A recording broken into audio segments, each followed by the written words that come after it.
Good morning to all of you. Thank you very much, Kamran and Marian.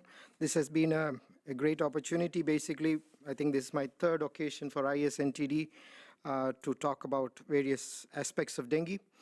So my presentation, I just chose a few issues on dengue which we really need to keep in mind at the back of our mind as we move forward. So essentially, just a second. So we are talking of these two mosquitoes which are really causing havoc all over the world, Albopictus and Aegypti, Aegypti being the primary vector. And what drives them, of course, is there's a comparison between the two. There are key elements here, one of which is that the eggs of these mosquitoes can withstand desiccation, and they can remain dry for over almost 400 to 500 days if you want. It's one of the easiest mosquitoes you can rear in a lab because you can dry the eggs and keep it in a bottle and they hatch as soon as they come in contact with water. But it also poses a huge challenge for us because they can remain dry in your water containers, they can remain dry in used tires, in receptacles, and so on. So this is one of the biggest challenge we face. The second issue is, of course, the issue of their biting habits. They like to bite many people.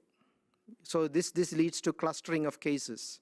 So you can have cases of dengue in the same family or within the same locality very easily, unlike a malaria mosquito. They prefer to bite very many people before they go and take rest and develop their eggs. So these are two key points as you compare these mosquitoes with the malaria ones. And of course, these are day biters. All of them bite during the day. And as I move forward, I'll touch on some of these points. The global trends of dengue has been increasing, but after the Zika crisis, we had a drop mainly in the American region. But that is not something which is going to continue. Actually, this year in particular, we are seeing a big increase in dengue all over. And we have increases in the Latin American region. We have increases in Africa. There is a dengue outbreak right now occurring in Tanzania.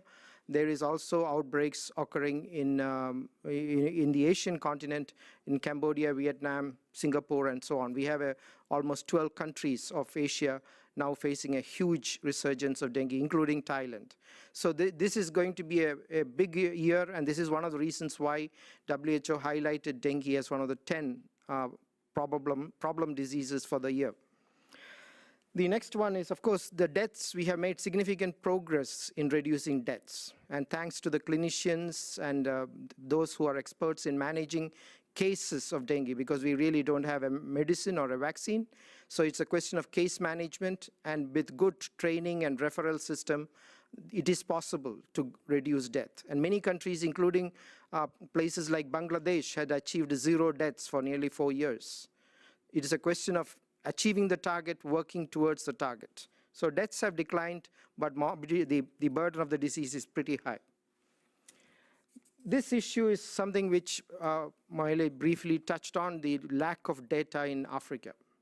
What we know about continental Africa is about 34 countries are endemic to dengue. Very often it is masked by malaria and other comorbidities. And what you see is a tip of the iceberg. We get much more data of outbreaks occurring almost on a weekly basis in many countries of Africa. And there is an urgent need to really highlight this at a political level to bring in appropriate diagnosis. And this is just not dengue alone. Africa is battered by chikungunya, there is Zika also, and even more recently, yellow fever outbreaks. So all of them are caused by these two mosquitoes. And these mosquitoes are urban mosquitoes, and with the urbanization increasing in Africa, we are having a huge challenge here. And this is something we are right now focusing on, basically to bring the African governments on board, bring in better data systems, bring in better diagnostics. And so the whole continent, as you can see, has been prone to dengue, and we have outbreaks occurring constantly since 1960. And in fact, it is endemic in several countries. The other issue is the burden. One interesting thing is very few people really know that dengue burden is very, very huge. In fact, in terms of burden, it is far greater than malaria. It is just the fear factor that the death due to dengue is rather low. It's around 20 to 40,000 annually right now. But the burden is to the tune of 500 million people affected, and almost 3 billion people are at risk of the disease in 128 countries. So we have put a great deal of effort to come up with a burden estimation toolkit. And what this really means is that in most of the cases, 80% of dengue is asymptomatic. So you can see that people will not go to your health facility. They just take Panadol, especially the first attack of dengue is very mild. And you really never know that you had an attack of dengue. But the second wave of dengue, in case a second virus affects you a couple of years down the line, that is when it can strike you very bad, and it could be a very severe case. So what we have come up with this toolkit is a very user-friendly Excel spreadsheet with which you enter the data, and it gives you an estimate.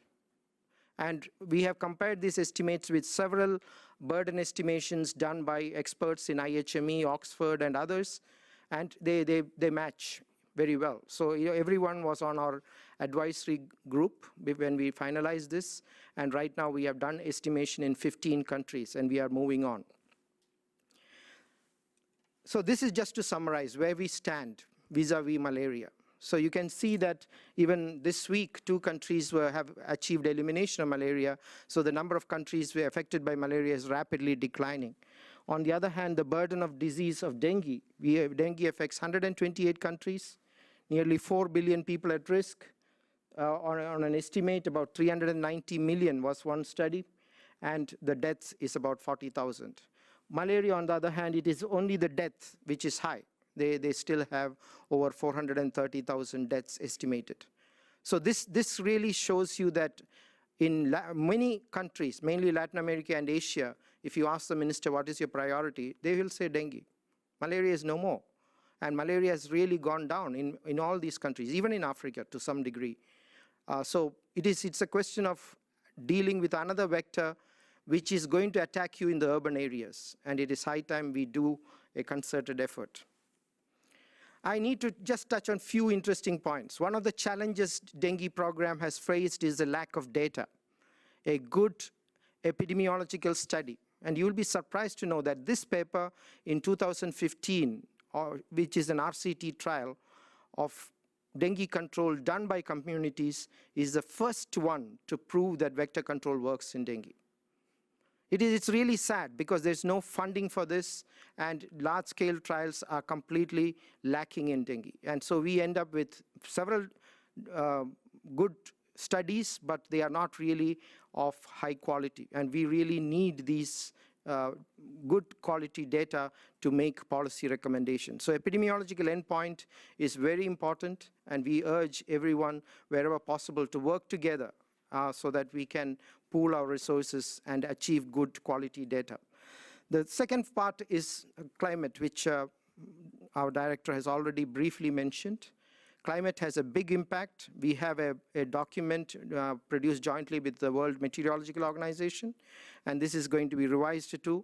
The issue of dengue and climate is that very often experts think that water supply can be given to all the villages, and this is the goal of all governments.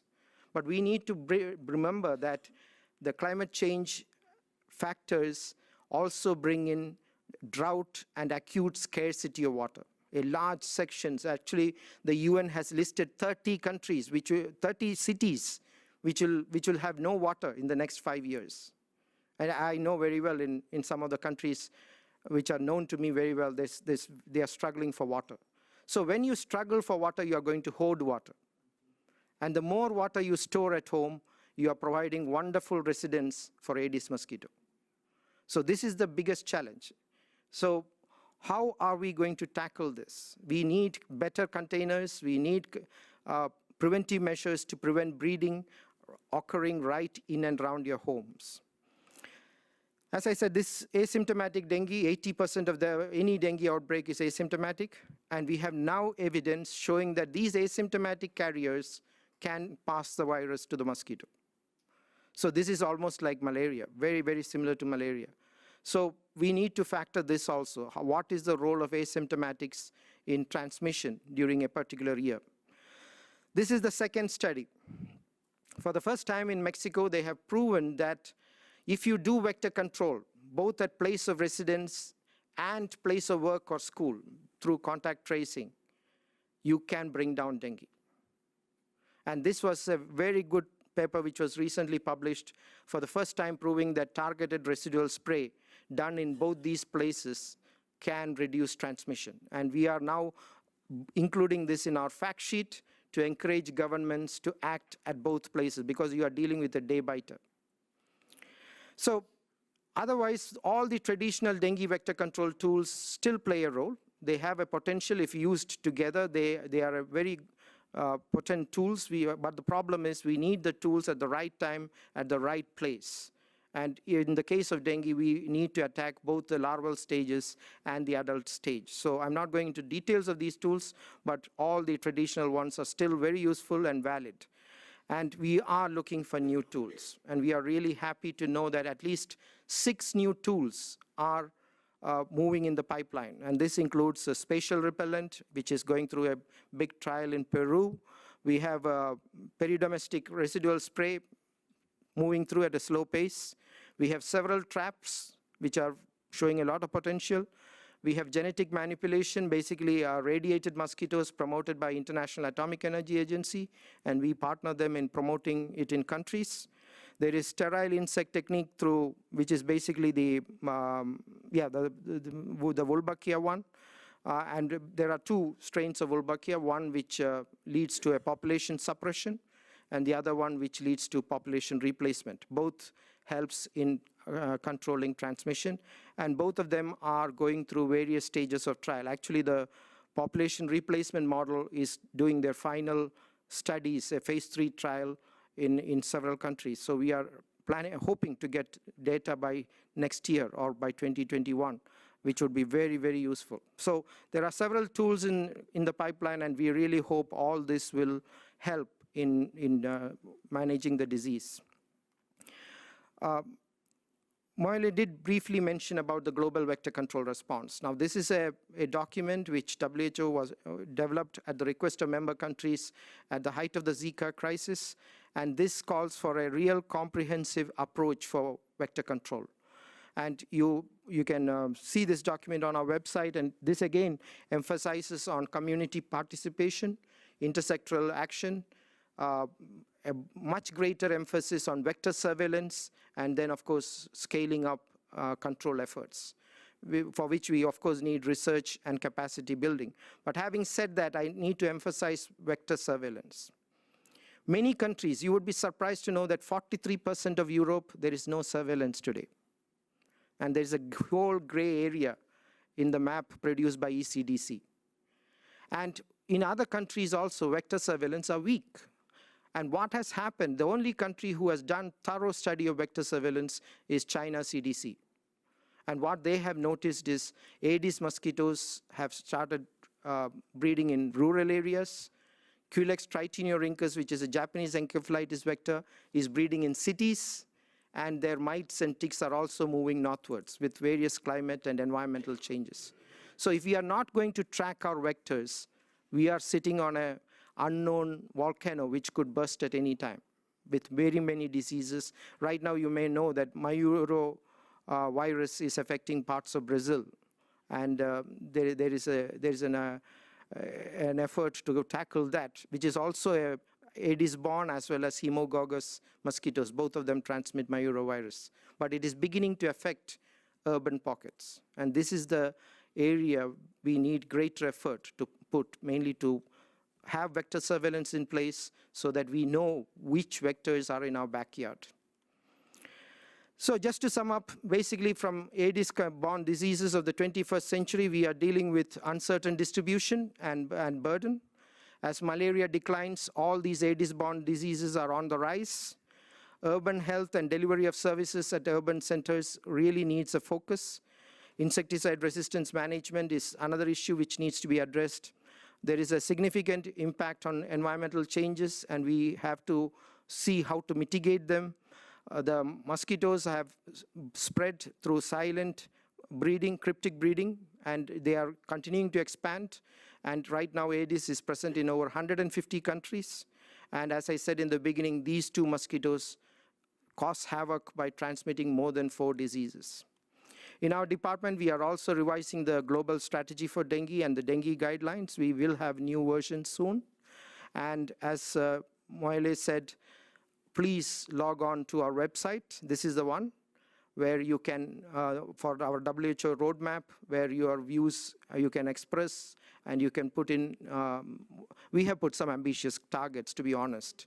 You can criticize it, you can tell us what you feel. We have modelers working on it, and they have also told us what they felt. So please feel free to log on, and your views are most welcome, because we are keeping this open for another couple of months. So thank you very much. I really thank each one of you for being here today, and special thanks to Dr. Moile here to grace this occasion. Thank you.